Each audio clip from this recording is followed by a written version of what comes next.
Assalamualaikum warahmatullahi wabarakatuh.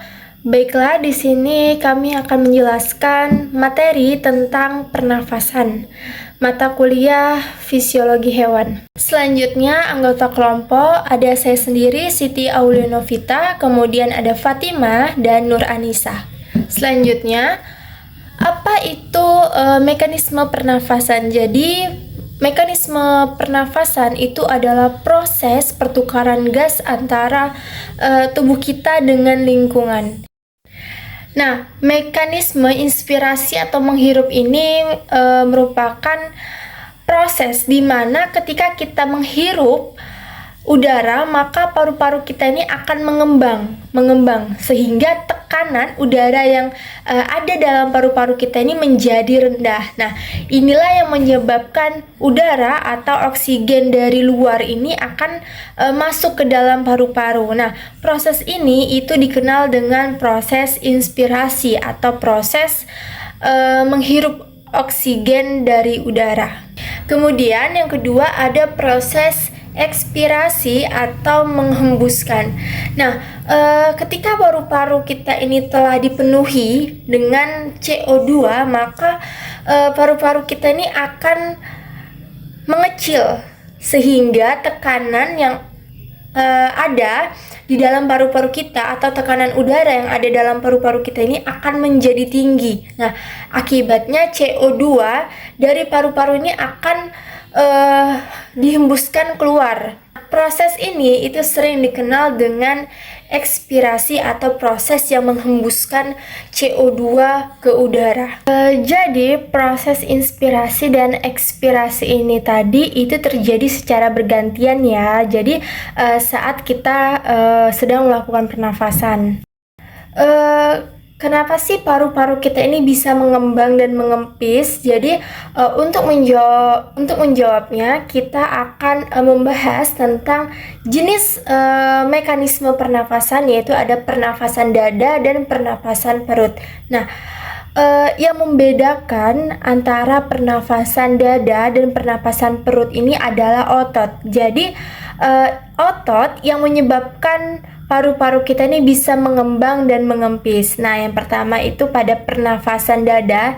Jadi otot yang digunakan dalam pernafasan dada atau yang menyebabkan terjadinya pernafasan dada ini yaitu otot antara tulang rusuk. Sedangkan pada pernafasan perut sendiri itu disebabkan dengan otot diafragma. Nah, selanjutnya yang pertama itu ada pernafasan dada. Jadi pada pernafasan dada ini atau yang disebut dengan inspirasi pada pernafasan dada. Nah, saat kita menghirup udara, proses otot antar tulang rusuk ini akan berkontraksi. Nah, dengan cara terangkat sehingga rongga dan paru-paru ini menjadi mengembang. Nah, tekanan udara ini tadi di dalam paru-paru kita ini akan menjadi menurun. Nah, akibatnya udara akan masuk ke dalam paru-paru. Sedangkan pada ekspirasi dalam pernapasan dada ini tadi yaitu ketika kita menghembuskan udara, maka otot antar tulang rusuk ini akan relaksasi. Nah, dia tuh akan berelaksasi atau kembali ke posisi semula. Jadi rongga dada dan paru-paru ini tadi itu akan menyempit. Nah, ini yang menyebabkan tekanan udara di dalam paru-paru kita ini akan naik sehingga udara akan keluar dari paru-paru. Nah, selanjutnya yang kedua itu pada pernafasan perut. Jadi pada proses pernafasan perut ini inspirasi dan juga ekspirasinya itu terjadi akibat kontraksi dan reaksi dari otot diafragma. Nah, yang merupakan otot yang memisahkan antara rongga dada dengan rongga perut kita. Jadi pada inspirasi ini sendiri yaitu saat kita menghirup udara pada proses pernafasan perut, maka otot diafragma ini tuh akan berkontraksi dengan cara mendatar, sehingga rongga dada dan paru-paru kita ini akan mengembang. Nah, inilah yang menyebabkan tekanan udara di dalam paru-paru kita ini akan menurun.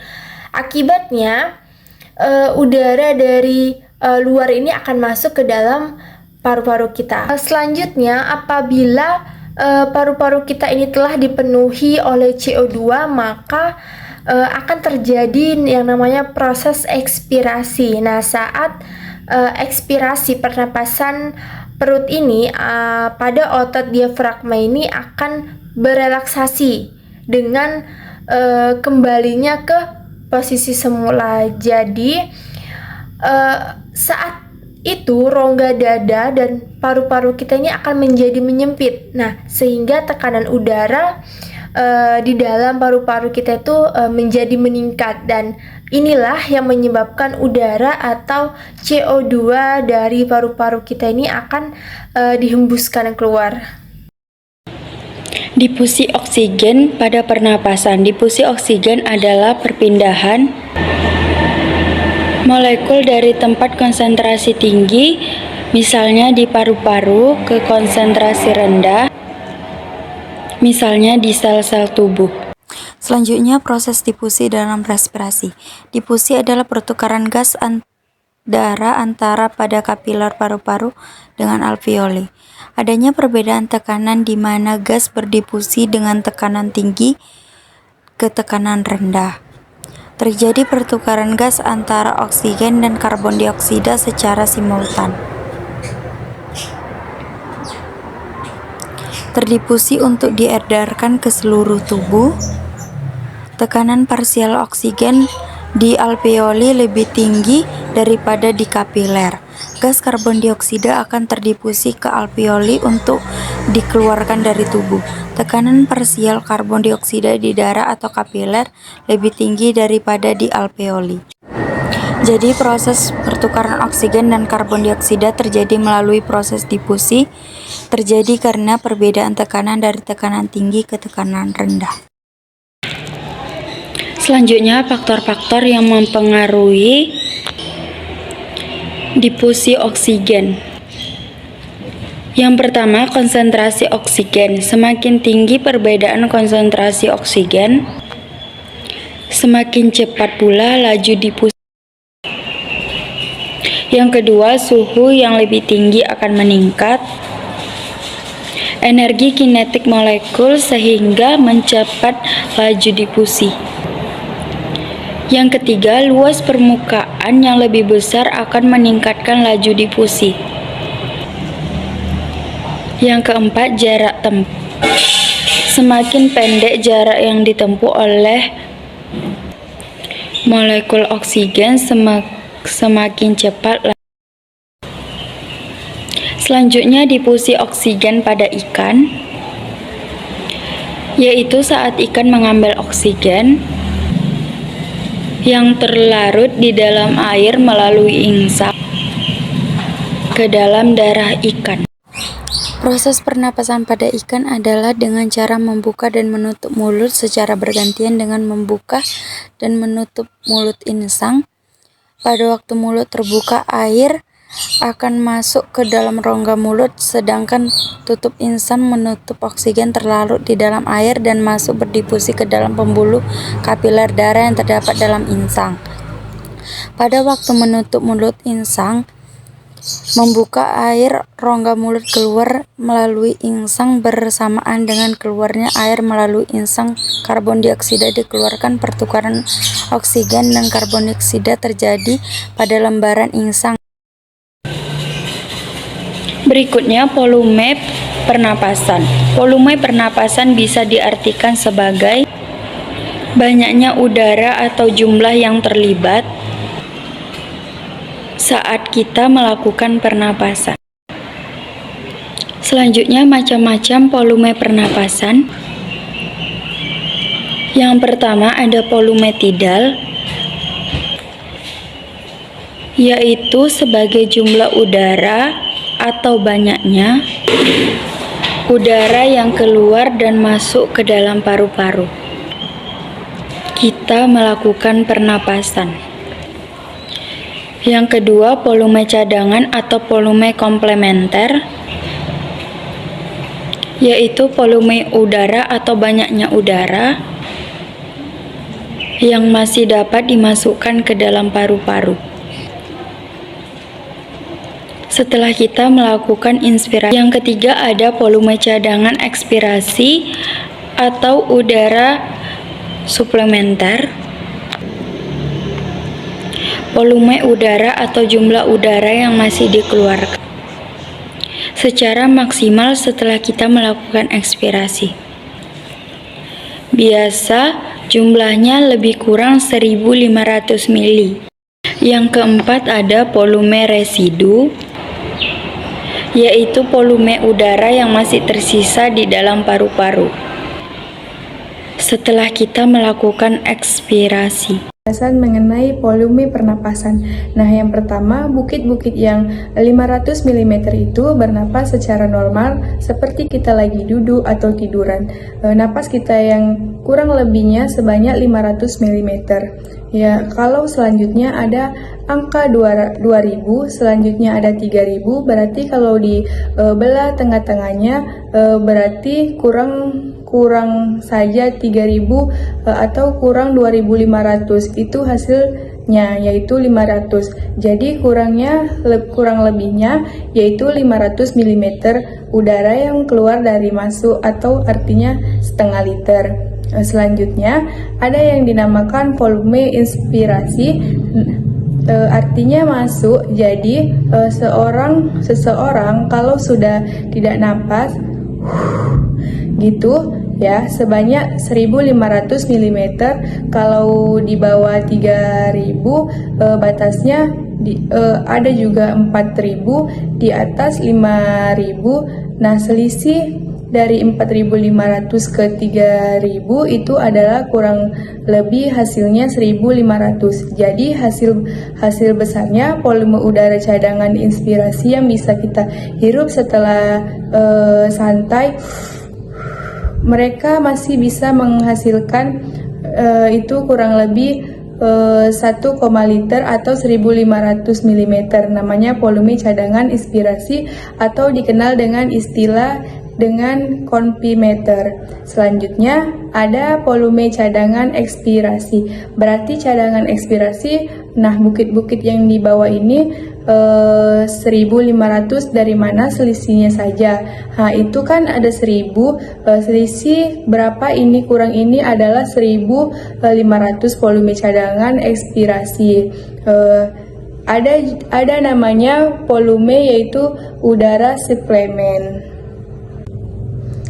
Selanjutnya ada tekanan gas pada pernapasan. Nah, tekanan gas pernapasan adalah tekanan yang menggerakkan massa udara ke dalam setiap satuan luas yang tertentu dalam merupakan fungsi penting yang mengandung pernapasan. Nah, faktor utama gas yaitu tekanan oksigen atau VO2 100 mmHg pada kondisi normal.